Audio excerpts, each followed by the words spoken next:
Aš esu Ieva Iziauskaitė, man yra 13 metų, aš esu 7 klasės mokinė ir mokuosi Kučiūnų pagrindinėje mokykloje.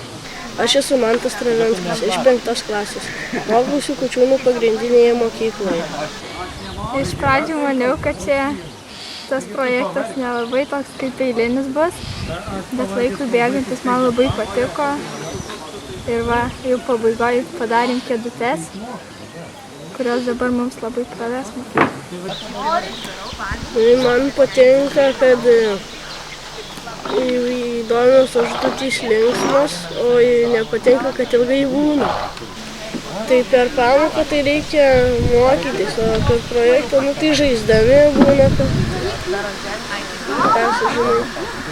Kada buvo sunku labai? Gal kai reikėjo kada nors pačiai kažką pristatyti ir ką, bet dabar daug lengviau yra, kai projektas įsibėgėjo, tai kažkaip daugiau drąsos įgijau. Tokia būdavo labiau uždaresnė. O dabar jau draugai pastebėjo, kad tapau drąsesnė. O kas labiausiai patiko? Kokie momentai? Galbūt pats tas aptarimas, ką galima pakeisti mokykloje. Įsiminė kėdučių sukimas, mūsų konstravimas. O kodėl tau įsiminė? Kas tau patinka tam konstravime? Kad ten reikia, ne su rankom sukytos, dėlėm. Įdomu. Ar bandėte sukti kėdutę, varžtus? Kol kas, žinokit, nebandžiau, bet tikiuosi, kad, vakar šiek tiek darbavausi. Ten atlikau tam tikrus darbus su tom staklėm. Jeigu man leis, tai aš būtinai. Atsirado labai daug pokyčių. Visi tapo drąsesni, atsirado daugiau minčių grupėse, atrandam visi sprendimų. Tokie pagrindiniai. O ar pykstatės? Kartais. O dėl ko dažniausiai pykotės?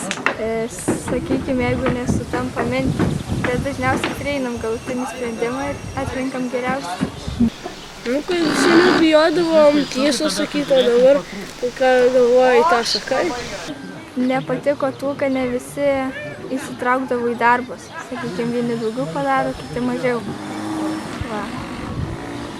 O šiaip patiko, kad dabar pradėjom dirbti ir su berniukais, anksčiau būdavo mergaitės, berniukai ir Ar nebuvo baisu bendradarbiauti su 10-okais?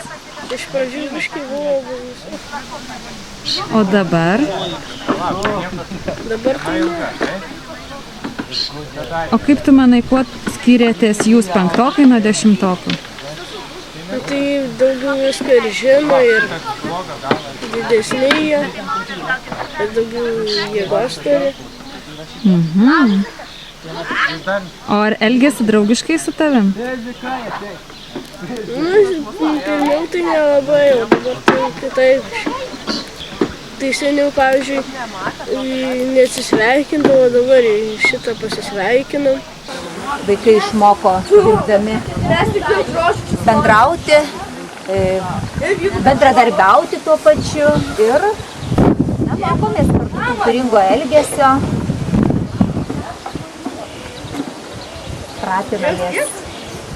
Pratinamės vieni prie kitų dirbdami. Kaip tau geriausia mokytis? Kaip tau įdomiausia mokytis? Ar vienai, ar su žmonėmis? Manau, kad pagal nuotaiką. Kartais gal tiesiog nori vieno pabūti, o kartais jeigu, kad ir kai grupėje atsiranda daugiau minčių, daugiau pasiūlymų. Kartais gal tie žmonės, kurie atrodė anksčiau, kad trukdo dabar tik, kažkaip nežinau, įkvėpia kažkur. Ne, aš nejautrus. Gerai tada. Turbūt linkiu būti visiems.